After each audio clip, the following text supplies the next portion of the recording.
your assessment of the three tiers of government in Nigeria as enshrined in the Constitution, amidst calls for balancing of power and even separation of power, how would you assess the relationship over the years?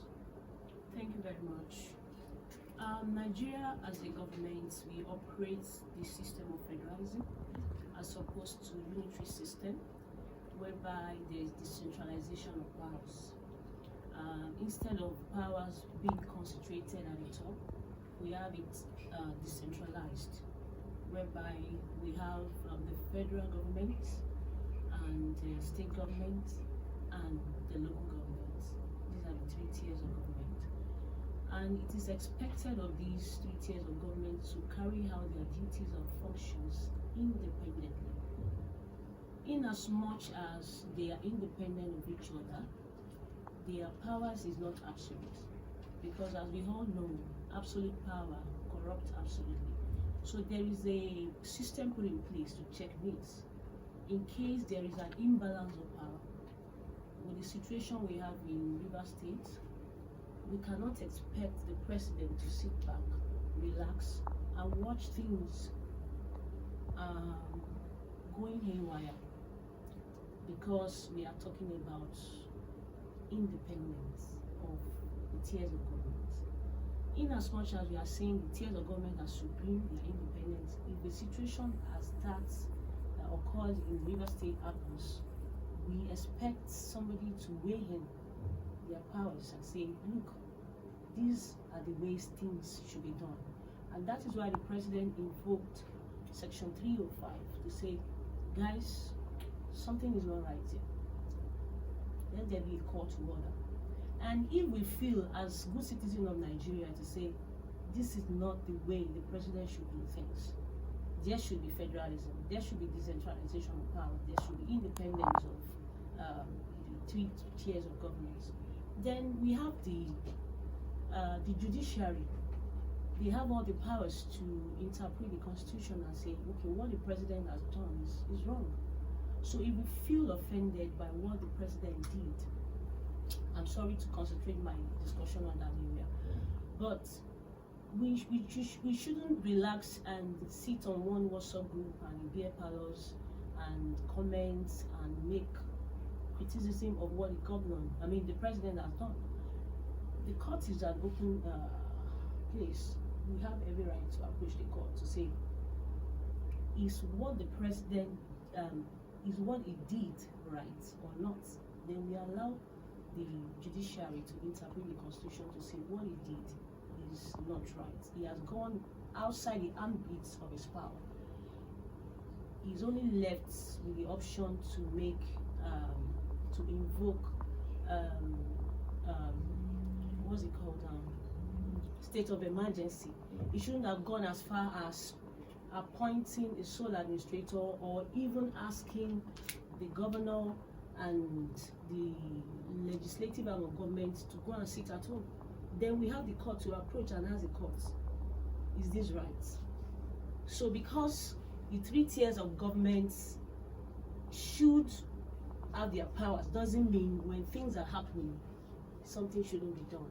And talking about separation of powers, we are saying separation of powers, as we all know, is a doctrine that is put in place to administer and control tendencies of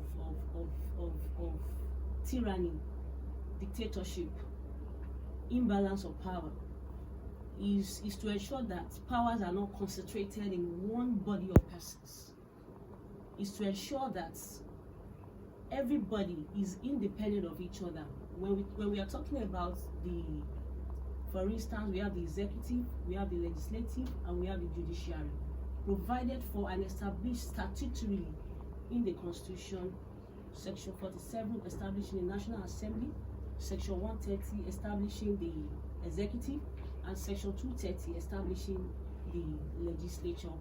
And every of these arms of government have their powers, and they are also independent of each other. That is, one arm of government cannot usurp the other arm of government. But that doesn't say their powers are not overlapping. They have overlapping authorities, you see. So the judiciary can interpret constitution. The legislature, they have the power to confirm appointments of ministers and what have you. Then the president, they also have the power to appoint judiciary. So in as much as the three arms of government also have their functions, the functions are also overlapping. It's not absolute, you see. Thank you very much. All right. You mentioned the judiciary earlier in your submission. I would like to let you know that most Nigerians do not believe in Nigeria judicial system because they feel it is not completely independent of the executive. But I would like to ask you as well, do you think there are any constitutional loopholes that makes it easy for the federal government to interfere in state and local government affairs? Thank you very much. The judiciary, as you said, is the hope of every common man. But unfortunately, that is not what is obtainable nowadays, because the situation whereby you have the appointment of judicial officers vested in the hands of the executive. And when a judicial officer is about to be appointed, you are being told that you need a politician from your state or from your senatorial district to kind of recommend you indirectly. And when you get there as a judicial officer, how do you perform your duties? How do you get to perform your duties without any form of interference from the person who was involved in your appointment? So it's not absolutely there's nothing called independence of the judiciary due to all these intricacies that are involved in the appointments. They are not totally independent, as we all know. Then the three tiers of government, thank God for the recent Supreme Court judgment. If not, the third tier of government, that is the local government, would have, be subjected to the lowest, would have been subjected to the lowest, to the point that they would have been seen as a subsidiary agency of the state government. Because if not for the recent judgment, when you allocate from the federal government certain money, funds to the local government through the state government, if I like, I will give you all the money. It's like a father allocating money to his two sons, Mr. A and Mr. B. Now you want to give Mr. B money. You gave it to Mr. A to give it to Mr. B. If Mr. A lies, he can withhold 100% of the money. If he lies, he can give 50%. What do you have to say? Because the power lies on Mr. A, because he holds the money. Now, with the recent judgments, the third tier of government now has what is called financial autonomy. But that is not all to say. We also want to see a local government system of Nigeria that has administrative autonomy. Back when I was small, I usually see some of these local authorities, they go around the streets. If you are rearing animals and your animals are straying on the streets, they arrest you, they give you warning. The next time they see you, they arrest you, you pay fine. They go to secondary school, they go to primary school, they ensure things are done. The markets are clean, our food are covered. They don't sell food and the garri they are selling, the market is opened. Nobody is looking at that. It's because the state government is taking a double mandate. You are taking your own mandate as a state government, and you are also carrying the duties of the local government upon your shoulders. You are not allowing the local government to carry out their administrative duties and functions. It's not just about financial autonomy. So if you are doing that, our children, they no longer understand what it means to have development at the grassroots level. There's no health center. If the health center is there, is not properly functioning, no cards to admit patients, no markets are in shambles. Go to core areas, core local government, core areas. The markets are suffering. No good roads. We all know all these things. So are you, I'm sorry to interrupt you there. So do you agree that there are constitutional loopholes? Definitely with section 7 and section 162 sub 3, 5, 6, 7, whereby the federation accounts, you know, they talk about joint states and local government accounts. So with that, you cannot say there is absolute autonomy of local government administration. Now, thank God, there is nothing like a caretaker committee anymore. But unfortunately, how then do we ensure that these local government council are elected democratically? Good. We have seen that in Ondo State of recent, with the recent election that took place.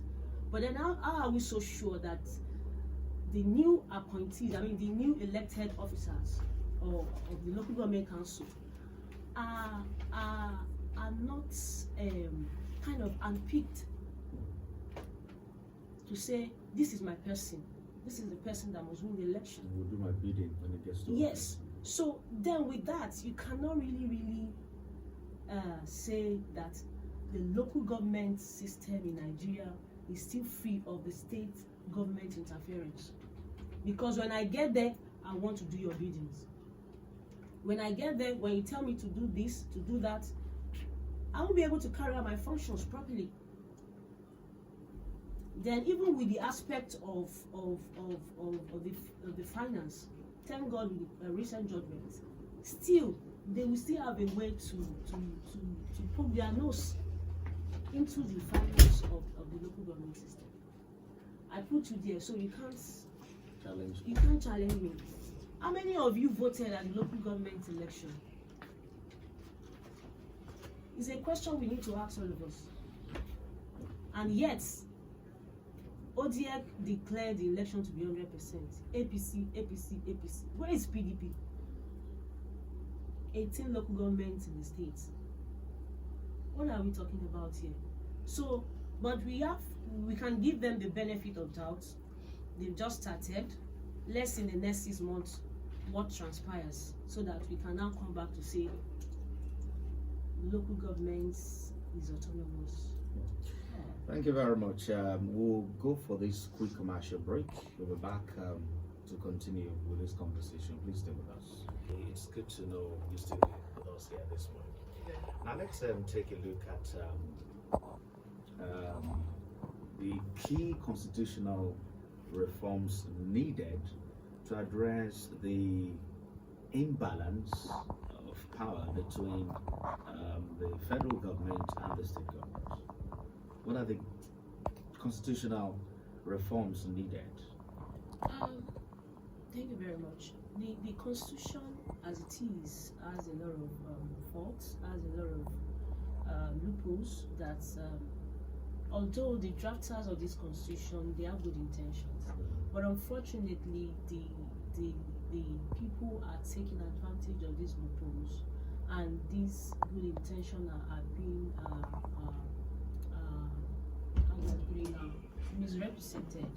For instance, the state governors, some state governors rather, they took advantage of Section 7, Section 8, whereby they have the powers vested in the House of Assembly to create local governments, be involved in their structures, finance, and what have you.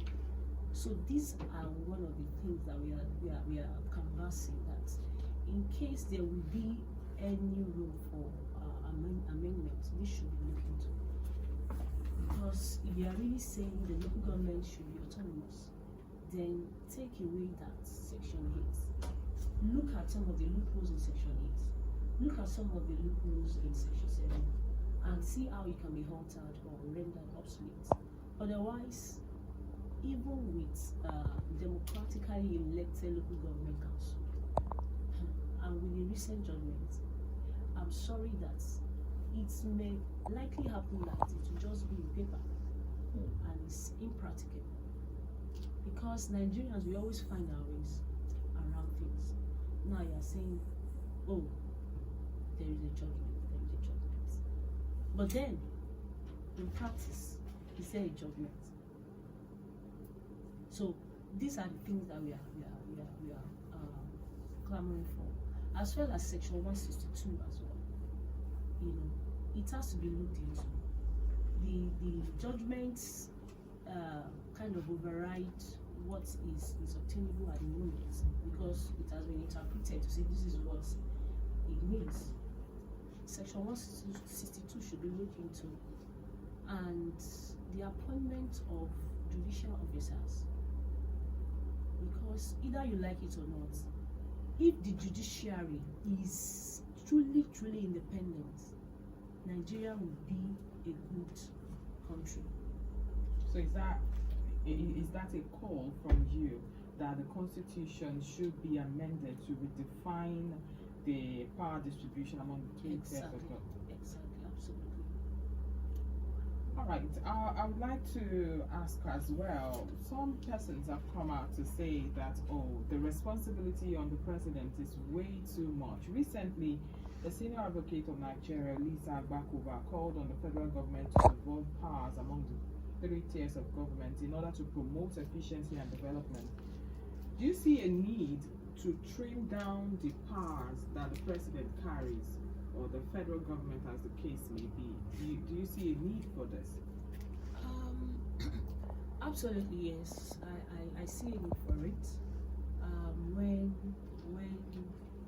the president feels is the author and finisher of whatever is happening in his country, because the government that we operate in Nigeria, like I said, is decentralized, you know.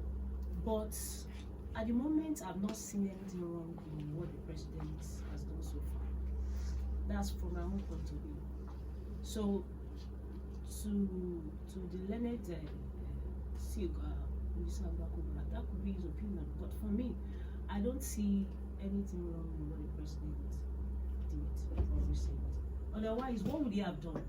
Would he have let the states in River State to be in shambles and things are chaotic and we are watching? Something needed to be done, and that was what took place. So, but then if we are calling for checkmating of his powers,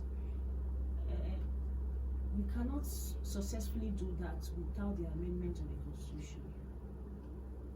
We cannot successfully do that without the amendment. Otherwise, we just be involved in discussions without any action. So it all boils down to the amendment of the Constitution. All right, just before we engage our in-house analyst, how does the current revenue allocation formula contribute to tensions between the three tiers of government? Yes, with Section 162 of the Constitution, it says that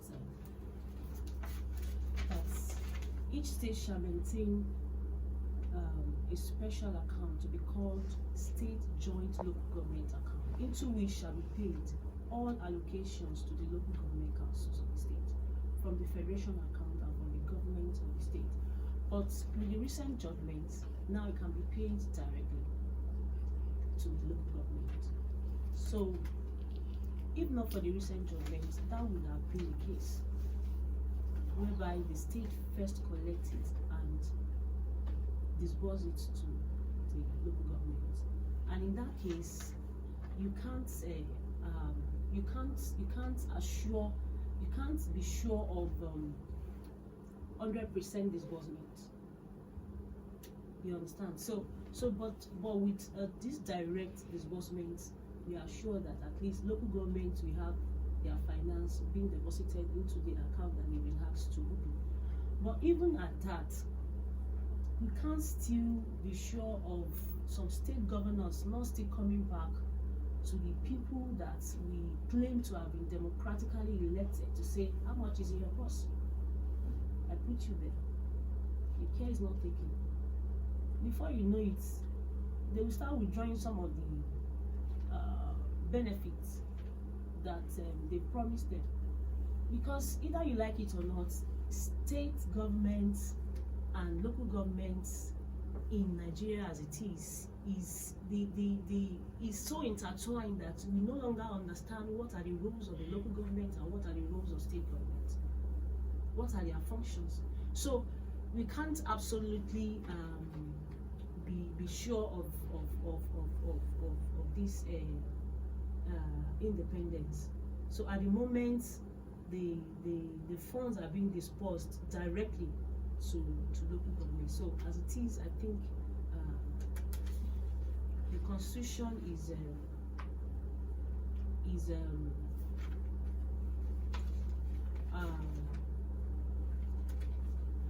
has been overridden with the recent judgment. So, yes. All right, we want to say thank you so much, legal practitioner Adesola Francis Ajayi. At this point, let's quickly engage our in-house analyst. Good morning.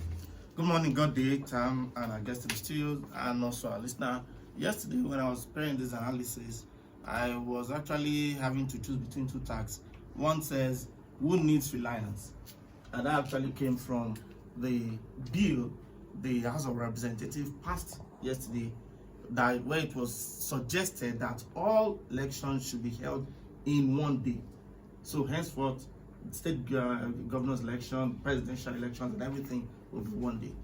But there was another tag for which I thought I can lay this on the premise, and that tag is expensive nothing. So that will sound, and because that will sound a little bit paradoxical or oxymoronic, I decided to choose that, expensive nothing. Now, let's have a lay down. All these tiers of government are talking about, they are elected officers, so they come into office through elections. Having laid that as premise, so let's check those elections, the credibility and the viability of these elections. Maybe that's the reason we have a situation where there is independence or unalloyed independence or helpless independence and what have you. So we start with this. You check the Foundation for Journalist Independence, as it were, or Election Network, which is a platform that monitors election. You see that in 24 years, Nigeria's election cost rose from 1.5 billion naira to 305 billion naira. And remember 2022 when Professor Mahmoud Yakub went to the National Assembly to present his budget of 305 billion naira, and the breakdown showed that they were spending $7 per voter rather, at the election, because they were paying ballot paper for the voter and then biometrics and what have you. And then there was the introduction of the bimodal voter criterion system, BVAS. So the cost of conducting election rose by 61.7%, as it were. And with this cost or expensive nature, and by the way, that showed that Nigeria has the most expensive elections in Africa. And it also shows that Nigeria's election is actually more expensive than India's election. And guess what? India has a higher population. Now, what changed, even with the expensive nature and the 61.7% rise in the cost of elections? Is it apathy, which has actually heightened from 58% in 2003 to a paltry 34.49% in 2023 elections, over 20 years, and then the apathy increased, 34.49%. As the access to governance changed, what about the welfare of these voters for which they prepare $7 to vote? Then, I just talked about the way the elections and local government are being conducted. The state conduct it, so who pays the piper calls the tune. Okay, and people have said, should INEC take over? The question is, if national and state elections were this expensive, what is the expectation in local polls in terms of expense? Then you go to the state organized elections. Okay, if that's the case, let the state organize it. But I just mentioned something which I'll reference. At least 20 states ran to hold their local government elections after that judgment for autonomy for local government. And what was the result? The result is something that is raging in the polity now. It is called single party dominance. Or what will you call the one that happened in Ondo State, 18-0 or 203-0 that happened in Ondo State. But these victories that come via this single party dominance, at what expense did it come? It's still an expensive price. If not, how come we witnessed the Ewole Fun Baba in Ogun State? And guess what? The federal government is there to pay the allocation to them anyway. The states are organizing the polls. At the same time, is coming at an expense because the state probably will sponsor it, and then the single party dominance, which will come at an expensive price. So you get this together, and here's the conclusion. In general, if separation must come, and it must come from INEC, whose polls is expensive with low turnout, like an expensive nothing. On the other side, if states organize the polls, the local polls, how is the result? The result will come at a cost, an expensive one for that matter, for which people hardly get feeling of local governance, which can still be expensive nothing. So from INEC is expensive, low turnout is still controlled, becomes expensive nothing. From the state, it also comes at a cost, it's expensive nothing. So in conclusion, is Nigeria not torn between two sides of expensive nothing?